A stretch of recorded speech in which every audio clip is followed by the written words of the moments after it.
రెడ్డిని ఎవరు చంపారో దేవుడికే తెలుసంటూ సీఎం జగన్ నిస్సిగ్గుగా అబద్ధాలు మాట్లాడుతున్నారని చీరాల టీడీపీ అభ్యర్థి కొండయ్య విమర్శించారు.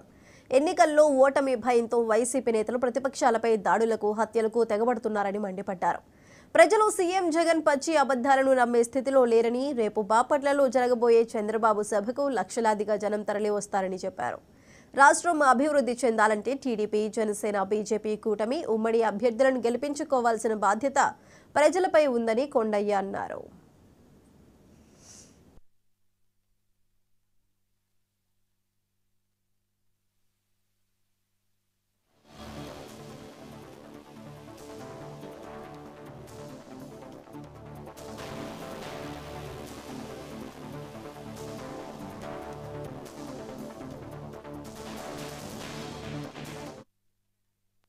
ఆ దేవుడు తెలుసు అంటే సంపన్నుడే దేవుడు తెలుసు అంటే ఇంకెవరు చెప్పుకోవాలి ఇక్కడ అంటే అబద్ధాలని ఎంత దారుణంగా చెప్పగలుగుతున్నారు, ఎంత అంటే ఏ మాత్రం బెరుకు వణుకు లేకుండా ఆయన అబద్ధాలు చెప్తున్నారు. కాబట్టి కేడర్ మొత్తం కూడా ఆలోచించాల్సినటువంటి అవసరం ఉంది ఇక్కడ.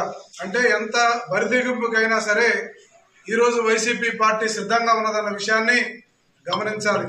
ఆ ఒక్క మాట రాష్ట్రం మొత్తం ఒక పక్క నుంచి సిఐడి, సిబిఐ అందరూ కూడా ప్రయత్నం చేస్తున్నారు.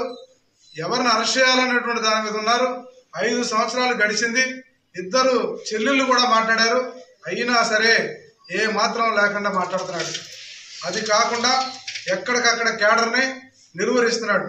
మీరు చూసారు, నిన్న కూడా ఒక ట్రాక్టర్తో ఈ రీచ్లో ఒక బండిని గుద్దేసి మనిషిని కూడా చంపడానికి కూడా వెనకాట్లేదు. అంటే వైసీపీ గుండాలు ఏ రకంగా బరితెగిస్తున్నారన్న విషయాన్ని కూడా గమనించారు.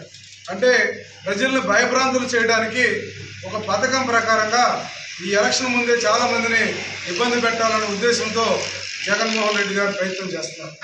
అయితే ఆ ప్రయత్నానికి మేము కూడా సిద్ధంగా ఉన్నాం. ఆ చిన్నాన్నయ్య ఎవరు చంపారో ఆ దేవుడు తెలుసు అంటే సంపన్నుడే దేవుడు తెలుసు అంటే ఇంకెవరు చెప్పుకోవాలి ఇక్కడ అంటే అబద్ధాలని ఎంత దారుణంగా చెప్పగలుగుతున్నారు, ఎంత అంటే ఏ మాత్రం బెరుకు